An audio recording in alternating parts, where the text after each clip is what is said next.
Chris Eubank Jr. versus Conor Benn. A fight originally announced to be on October the 8th of 2022. I'm recording this in 2023, and I was waiting to watch this fight before fertility drugs. Boy, if you don't... Manny Pacquiao and Liam Smith kind of ruined it. We want to get dark and personal with it, talking about being gay and do I like girls. I've been told by multiple sources that you cheat on your wife on the occasion, every occasion, so. 5 minutes later. Chris, I can see you obviously holding a cold compress to your face. I mean, a tough night. But now it's apparently almost a sign again. So here is the fight breakdown, I guess. It's a bigger name though. Huh? It's a bigger name though. Don't start.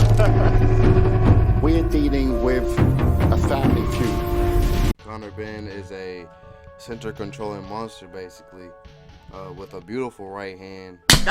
For this analysis, I keyed in on his Algieri fight. Benn was great with his body work, a tool useful against someone like Eubank Jr. Benn has a lot of tools that Liam Smith had that gave Eubank a lot of trouble that eventually led to him being knocked out. Like cutting off the ring, using sways to get in there and not get hit. And that may prove deadly, especially since Benn, he doesn't throw single shots, never throwing naked shots. He's always throwing something behind each one. But Benn sometimes, he has a few technical errors. Gets heavy on his lead foot, man, and that kind of freezes you up. You can get hit with something that you don't want to get hit with.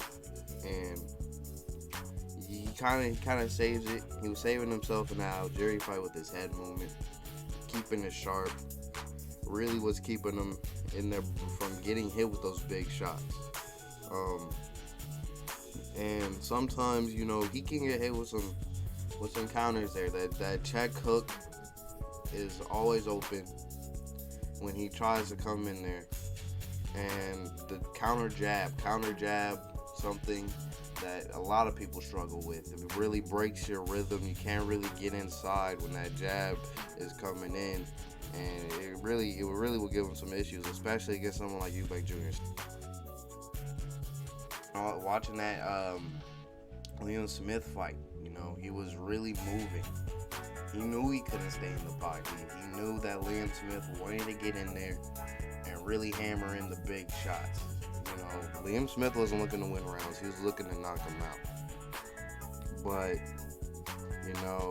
Eubank Jr., even though he's 33 years old, a pro, sometimes he looks like an amateur in the ring. From Eubank, who's being touched up by 5 minutes later.